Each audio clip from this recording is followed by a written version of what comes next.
c'est grâce à Mango à travers l'équipe de Jeunes en Herbe. Merci beaucoup, monsieur le ministre. Je remercie aussi les élèves qui comprennent et acceptent d'être là pour suivre, n'est-ce pas, cette cérémonie. Et je vais terminer par monsieur Malou, docteur Malou, autant pour moi. De par sa modestie, de par ses compétences, Malou nous a fait l'honneur de produire 2 livres. Et je demande à chacun de jeter un coup d'œil sur ces livres. C'est bénéfique pour tout le monde. Malou, merci beaucoup. Malou est un professeur exemplaire. Nous sommes 178. De tous les élèves et de tout le personnel. Merci beaucoup, M. Malou. À Dakar, il y avait le doyen de la faculté de la FASTEF et le chef de département de la faculté des lettres, des professeurs d'université, des universités qui étaient là-bas. Mango était là et presque pas mal de professeurs. Ces derniers ont témoigné de la compétence de ce monsieur, du docteur Malou. Des doyens de faculté qui étaient là-bas. Et ils ont dit que Malou n'a pas sa place ici au lycée Ahmadou Daksek. Malou a sa place au niveau des universités sénégalaises. Mais nous allons en profiter le peu de temps qui lui reste ici au lycée Ahmadou Daksek. Nous vous souhaitons, M. Malou, tout le bonheur du monde. Sincèrement, je suis très satisfait de votre travail et je vous remercie. Il y a tellement de belles choses à dire sur M. Malou. Mais Malou trompe son monde. Il y a le Malou que nous côtoyons et il y a le Malou de ses écrits. Le Malou timide, le Malou qui ne parle pas, n'est pas le Malou que j'ai découvert dans ses œuvres. Il y a du cachorisme chez Malou. Il y a de la délinquance intellectuelle chez Malou. Moi, en lisant Malou, je me suis dit, ni te l'endem. Mais Malou, moi, comme les autres et comme ceux qui ont lu, Malou, tu lui diras réellement qui est Bousso. Moi, je me suis beaucoup inquiété sur Bousso. Bousso n'est pas seulement une de vos muses.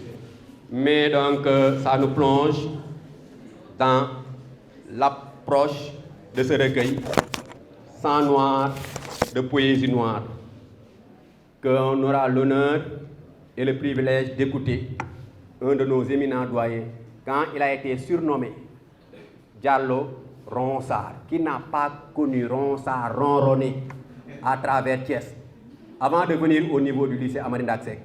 Le nom de Diallo, de M. Ronsard.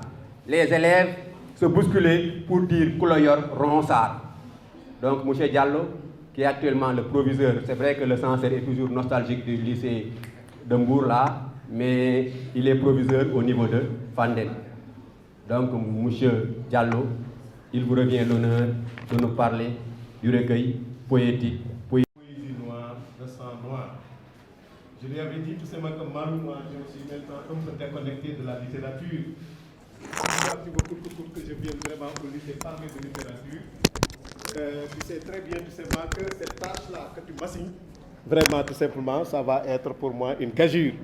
Mais je vais essayer néanmoins, et bien tout simplement, de relever le défi. Je salue également la présence de docteur, professeur titulaire des universités et qui officie actuellement à l'université de Saint-Louis, M. Diène. Vraiment, sa présence nous a honorés. Je remercie également tous les collègues qui sont venus tout simplement assister et bien tout simplement à cette cérémonie de présentation de ces 2 œuvres-là et bien tout simplement de M. Malou. Je peux dire même que M. Mango, et dans la deuxième partie, il y a 15 poèmes. Si on fait le total, on se retrouve avec 38 poèmes. Et il a bien calculé, quand on fait 3 plus 8, ça fait 11. Et c'est ça que je voulais lui signaler tout à l'heure. Il a oublié de dire également que Malou est né en 11 mai, anniversaire de Bob Marley. Ce n'est pas donc un hasard quand il publie tout simplement ce recueil-là composé de 38 poèmes. 3 plus 8, ça fait 11. Et Malou, j'y reviendrai tout à l'heure, est né, et bien tout simplement le 11 mai, anniversaire de Bob Marley, le 11 mai 1983. Donc, je disais tout à l'heure tout simplement que c'est un recueil très riche en thèmes, parce qu'abordant, je l'ai dit, des thèmes à la fois historiques et d'une actualité brûlante. Son auteur, Dr Bertoni, Erol Bertoni Malou. Son auteur donc, Dr Erol Bertoni Malou, professeur titulaire d'un CAES, exerçant au lycée Ahmadou Ndak Seck et qui dispense des cours à l'école de Tessembas en Casamance et son passage au collège de Goudomp, puis au lycée de Djignabo, qu'il a d'ailleurs marqué de son empreinte pour avoir remporté en 2001 le premier prix du concours régional de la meilleure dissertation, c'était en 2011. Alors, c'était en 2001. Erol Malou, une façon tout simplement de les rendre éternels parce qu'ils ont incarné les valeurs suprêmes qui sont quasiment immortalisées par le poète Malou grâce à l'exploitation judicieuse, méticuleuse des ressources de la langue française comme les métaphores, les personnifications, les hyperboles, les anaphores, les belles sonorités. Sinon, l'excellentissime professeur Malou, qui, ici dans son costume d'écrivain, de virtuose de la langue française, avait voulu en filigrane montrer à travers les différents vers son ambition d'associer la réflexion historique à l'action politique. Politique, bien entendu, au sens politiqué, c'est-à-dire au sens grec du terme, c'est-à-dire l'art de participer à la gestion des affaires de la cité. C'est comme si Malou, avec cette œuvre-là, vient poser tout simplement une pierre angulaire et bien tout simplement à l'éducation de cette belle cité-là que sera l'Afrique de deux. Du texte. Et ce qui me frappe, quand je regarde l'ouvrage de Malou, et c'est ça que j'apprenais à mes élèves quand j'étais professeur de lycée, commençons toujours par analyser la couverture. Ce qui frappe, c'est d'abord le nom de l'auteur en blanc. Ensuite, le titre de l'ouvrage en noir d'une part, en jaune d'autre part. Et enfin, une figure, apparemment l'image d'une jeune fille, mais qui n'est pas du tout gaie et qui est dans une atmosphère, à la limite, qui ne plaide pas en faveur de meilleures conditions d'existence. À partir de ces éléments, on ne peut encore rien comprendre de l'œuvre du romancier. Mais quand on tourne la page et qu'on essaie de lire la quatrième de couverture, les choses commencent à être précises. Le titre du roman revient.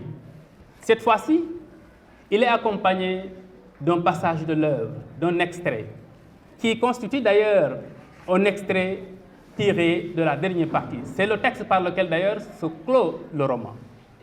Ensuite, un extrait de la dédicace. Autrement dit, il y a le texte, mais il y a également le métatexte qui fonctionne sous forme de commentaire pour apporter la lumière sur ce que le texte n'a pas dit ou alors sur ce que le texte ne voudrait pas dire. Et en troisième élément, nous avons la présentation de l'auteur. D'abord son nom, on s'est longuement interrogé et le présentateur-commentateur a analysé plus de 2 fois la signification, mais également son lieu. Ses fonctions, il est poète, il est romancier, il est... Et c'est pour dire donc finalement que le texte de Malou est un texte d'une richesse extraordinaire. D'abord, la diversité d'un récit dont je viens de parler, au moins il y en a 6 au lieu de 3 comme il l'a indiqué. Au récit, finalement, une tonalité polyphonique à travers la diversité des voix, à travers la diversité des instances. Elle a la beauté maléfique, elle a la beauté diabolique, elle a la beauté de l'africaine, une belle géographie corporelle avec tout ce qu'il y a de rondeur et d'avenir. Regardez une belle africaine, elle donne l'image d'elle. Malouman inspiré de son factorisme. Malou n'a pas respecté le schéma narratif traditionnel. Là, les professeurs qui sont là comprennent tous. Il n'a pas été dans le roman de type balzacien, lui qui respecte les situations initiales, etc. Il a déconstruit, il a déstructuré. Ça, c'est des universitaires qui peuvent comprendre. On vous souhaite d'arriver à, d'ici 2 ans, 3 ans, de pouvoir comprendre qu'est-ce que le texte, qu'est-ce que l'intertextualité, qu'est-ce que l'hypertexte, qu'appelle-t-on les palimpsestes, tous ces mots-là qui nous ont bercés quand on a été à l'université. Je vois Madame Kim sourire. Quand on parle d'enchâssement avec les moyens... Fabuleux. Que dire de ce que M. Diallo a déjà dit sur l'œuvre. Je ne peux pas dire plus que ce qu'ils ont dit, sauf que je vais avoir une approche peut-être un peu différente, à savoir l'approche philosophique. Mais si je suis ébloui, ce n'est pas par rapport à cela, c'est pour des raisons peut-être purement subjectives. Parce que moi, je ne crois pas au hasard. J'étais au lycée d'Ignabou, Malou y était élève. Il n'était pas dans ma classe, hein, il était dans la classe de mon ami et frère Marcel Thiam. Mais quand il est venu ici, le premier jour il m'a rencontré, il m'a dit, vous là, je vous le connais, donc je vous connais d'ailleurs, vous vous appelez Michel Kitane, donc vous avez servi au lycée d'Ignabou. Et aujourd'hui, on est là à célébrer ce garçon formidable qui est une lumière venue du sud et qui éclaire le centre, le nord et tout le reste du pays.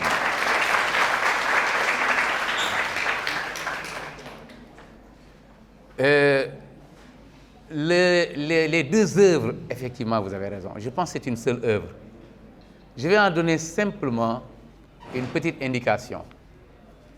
Dans le roman, j'ai dit tout à l'heure à un journaliste, Malou traque les événements, l'actualité, comme les policiers traquent les voleurs et les malfaiteurs. Il traque les vices de la société en les dénonçant, mais également il traque les valeurs de la société en les sublimant. Et c'est exactement la même chose qu'il a faite dans ce recueil de poèmes. Le recueil de poèmes est profondément ancré dans l'actualité, comme le roman d'ailleurs.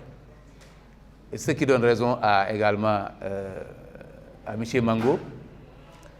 Vous savez, l'art de façon plus générale, c'est un va-et-vient entre l'idéalisme et le réalisme, entre la fiction et la réalité. Une œuvre qui serait totalement réaliste n'en serait plus. Il faut un grain d'idéalisme pour être réaliste. Mais une œuvre qui serait totalement idéaliste ne serait plus une œuvre, parce qu'il faut un peu de réalisme pour être compris. Mais ça, ce n'est pas mon domaine. On m'a choisi, non pas par Dieu, mais par l'organisation de cette cérémonie pour parler de la dimension philosophique ou bien des thèmes philosophiques contenus dans ce roman et dans le recueil de poèmes. Moi, la première chose qui m'a frappé, et le professeur Babou Diène en a parlé, c'est que le commencement de l'œuvre, c'est la fin de l'œuvre. Et s'il y a des hellénistes ici, ils savent que les Grecs, et plus particulièrement les stoïciens, c'est la conception qu'ils avaient du thème, c'est le temps.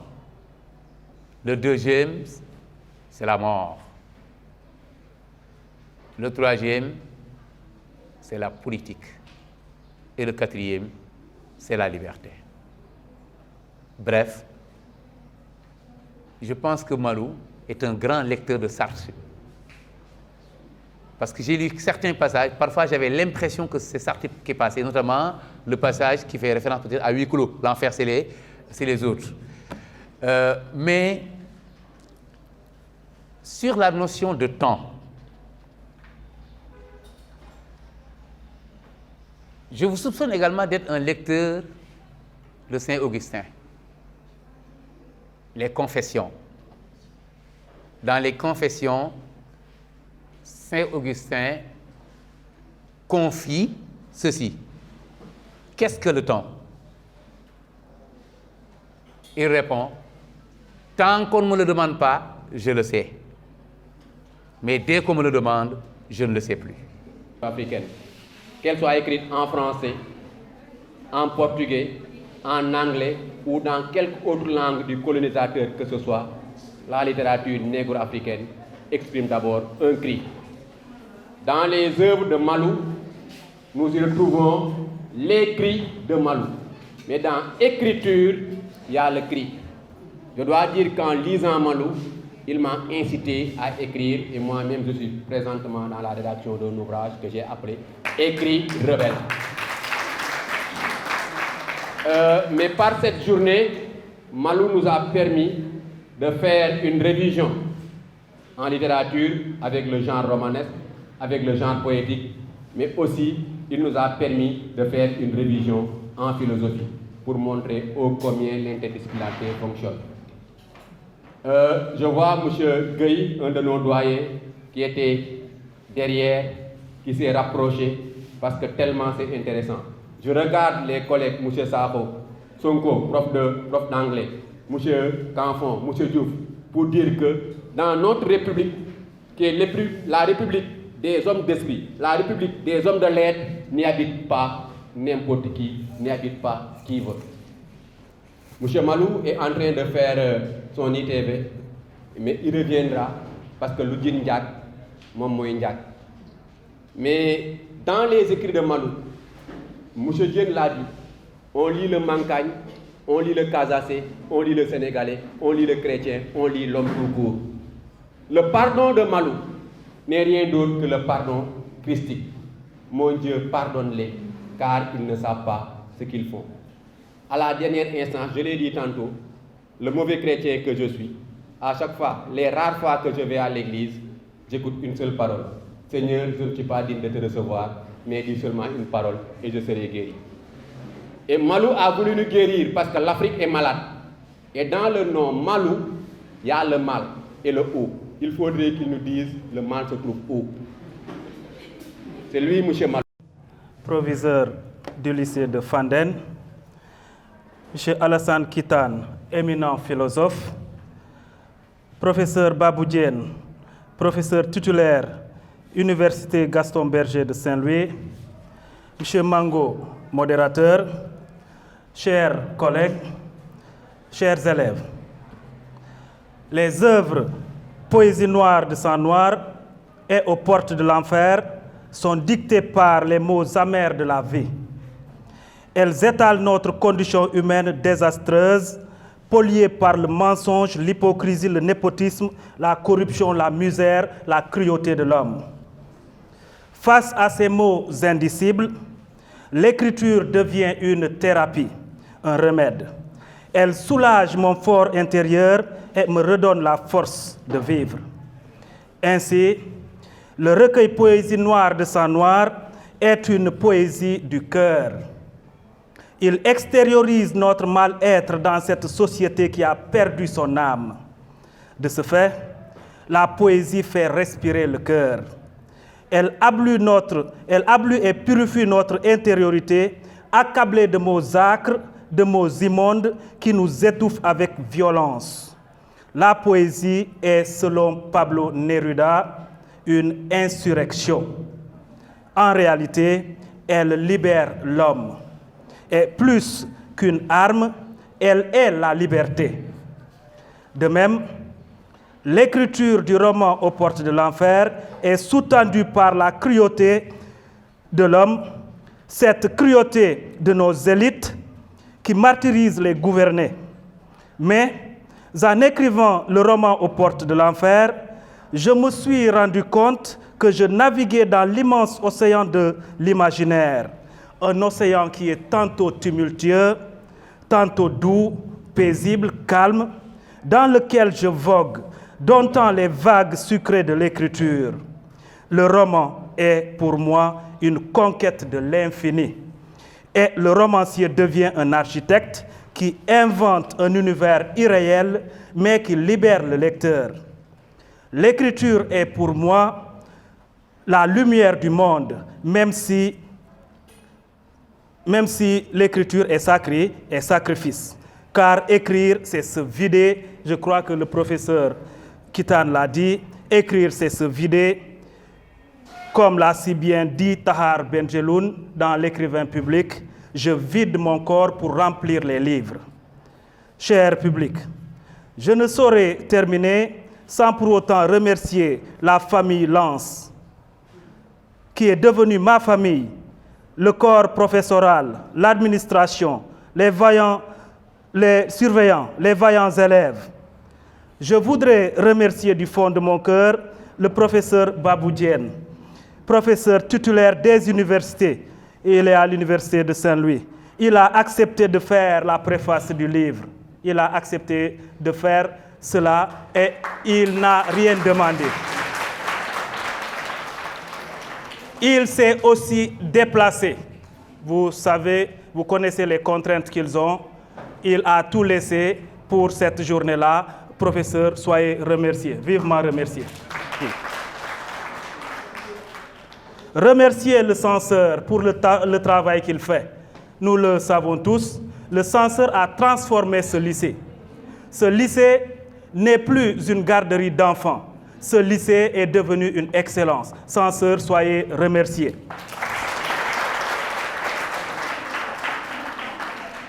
Remercier le professeur Alassane Kitane, les professeurs Alassane Kitane, Babacar Diallo, qui est proviseur, oui, lui, Ibrahim Mango, pour le travail abattu.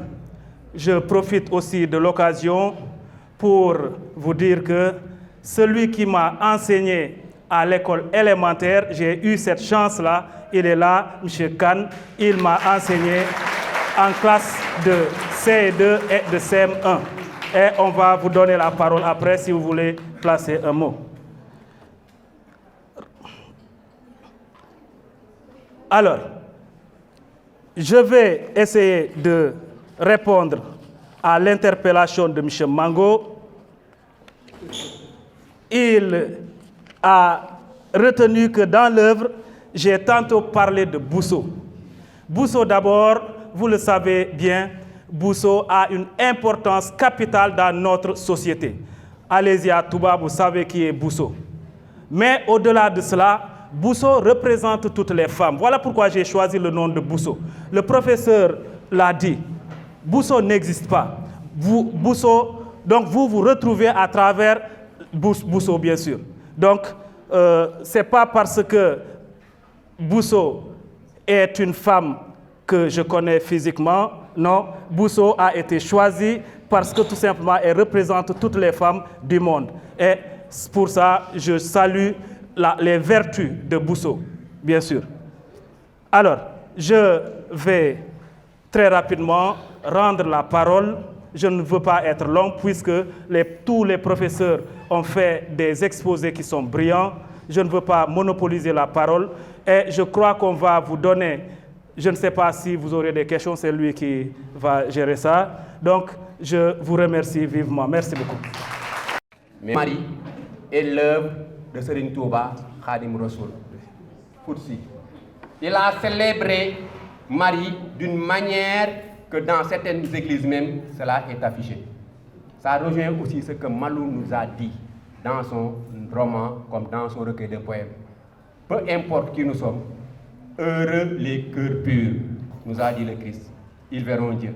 Le paradis ne sera jamais le pays des chrétiens, ne sera jamais le pays des musulmans, des juifs ou des reggaemans. Le paradis reste et demeurera le pays des justes. Et pour vivre en juste, il faut savoir vivre avec un cœur pur. Merci pour la pureté de votre cœur, chers parents. Oui. Professeur du lycée Ahmadou Ndak Seck, monsieur le professeur Babou Diène, cher professeur du lycée Ahmadou Ndak Seck et de l'université de Dakar, je peux nommer le département de lettres modernes de l'université de Dakar, chers surveillants, très chers élèves et futurs étudiants de M. Malou. J'avais préparé un long discours avec moi, mais ma position parmi les orateurs ne me permet plus de le lire par pitié à l'auditoire. Mais vous me permettrez de faire un petit témoignage sur M. Malou. Et tout à l'heure, quand j'ai suivi l'éminent professeur M. Diène et M. Diallo revenir sur les œuvres de M. Malou, et surtout quand il revenait sur les événements de 2005, je me disais que est-ce que M. Malou aussi n'était pas en train de nous parler des douloureux événements de la Casamance de 1990 à 1999. J'avais eu la chance de l'avoir aussi, au CP jusqu'au CM1. Donc, entre guillemets, je lui ai appris à écrire, à lire et à compter.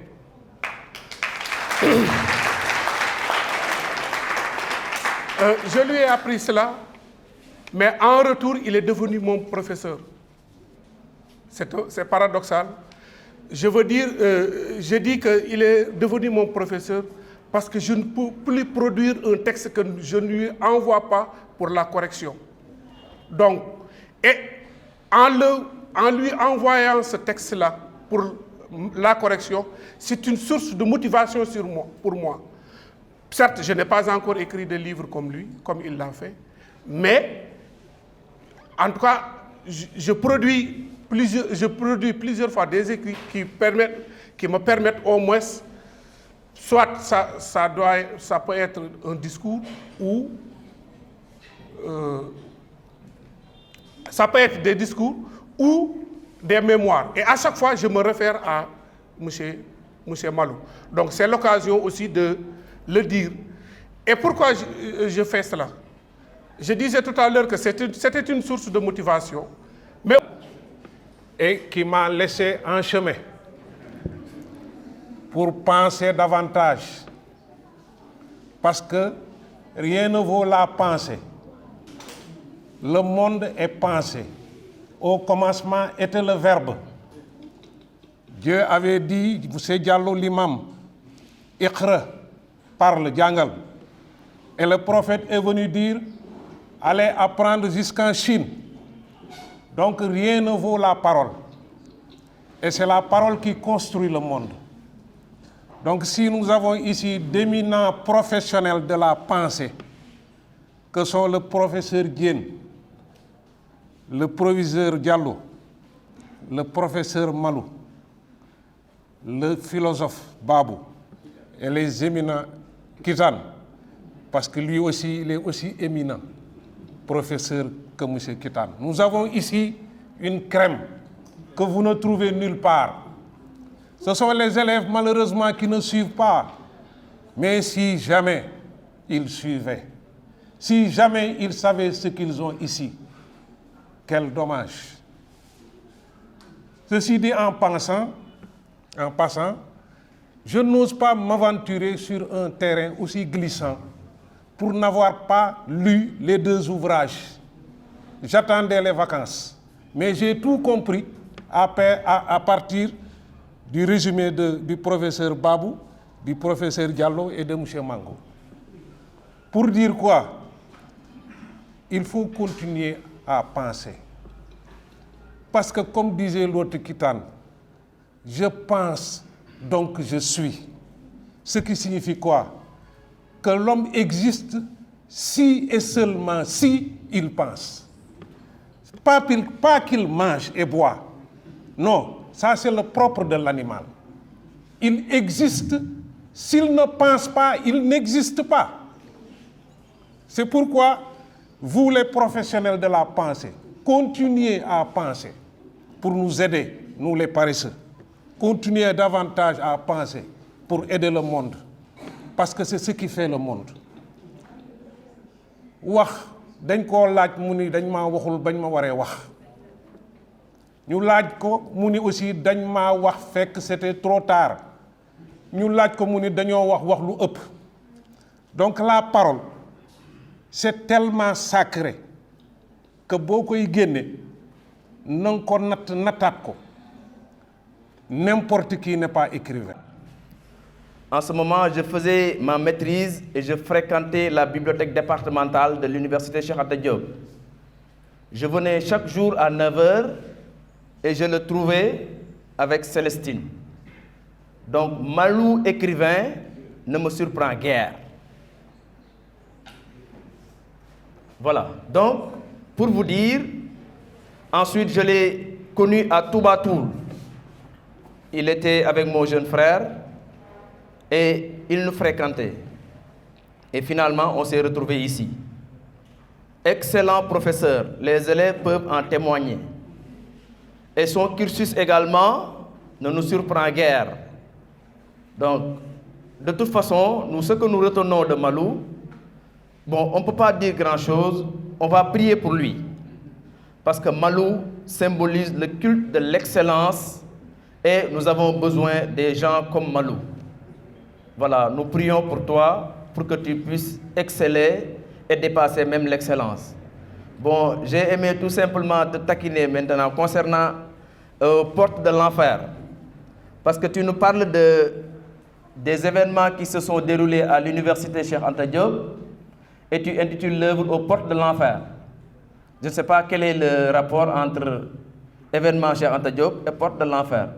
Bon, j'avais un peu stipulé en disant que est-ce que l'université Cheikh Anta Diop ne représente pas un enfer? Bon, à vous de répondre. Hein? Voilà, merci. Formatés pour obéir aux ordres des parias, puis enclins à protéger leurs postes et leurs propres intérêts, que de se soucier des maux qui affligent les dignes fils du pays. Le temple du savoir est pur, sacré, et l'autel de la lumière ne saurait être profané et souillé par des forces aveugles qui piétinent la pureté de l'intellectuel. La barbarie ne saurait cohabiter avec la pensée libre. Pour les autarcies, la cupidité et la malhonnêteté poussent les gouvernants à verser dans l'intimidation, la manipulation, privilégiant la force. Cette force, arme des faibles, qui machinalement invoque la loi. Cette foutue loi, adoptée par un parlement mécanique, toujours à la solde de l'exécutif.